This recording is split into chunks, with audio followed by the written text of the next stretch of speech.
yaa xayra dayfin ataa bil bisri wal madadi ahlan wa sahlan wa tarhiban bilaa adadi. bismillaahi rahmaani rahiim. mbokki jullit yi asalaamaaleykum wa rahmatullahi taala wa barakaatuhu. noo ngi dellusiwaat di leen nuyu bu baax di leen ziyaare bu baax a baax ni nu ko baaxoo defe rek bi koor gi tàmbalee ba léegi ànd ak yéen ci Darou Rahmane TV mu di leen baaxee naafila yi nga xam ne moo ne ci téereb Sëriñ Souhaïbou Mbacké bi.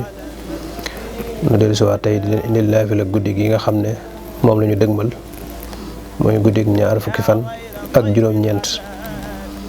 wax ne guddi gi ku ca julli la nga julli woon ca guddi ga njëkk ñeenti rakka bu ci nekk nga jàng faatiha benn yoon teg ca wattiini juróomi yoon teg ci xul yaa ayyuhal kaafiruuna juróomi yoon waaye teg ci xul huwallaahu ahad juróomi yoon.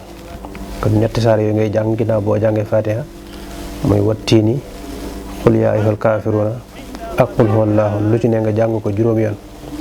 nee na ku ko def sunu borom dana ko jéggal mboolem bàkkaaram yépp, bàkkaar yu njëkk ak yu mujj. mooy suñu borom dana far ay bàkkaaram ba mel na kuy door a judd.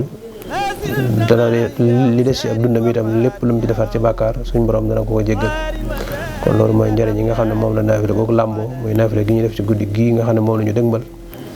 wasalaamaaleykum wa rahmatullahi wa barakaatu. yaa xayra dayfin ataa bil bisri wal madadi ahlan wa sahlan wa tarhiban bilaa adadi.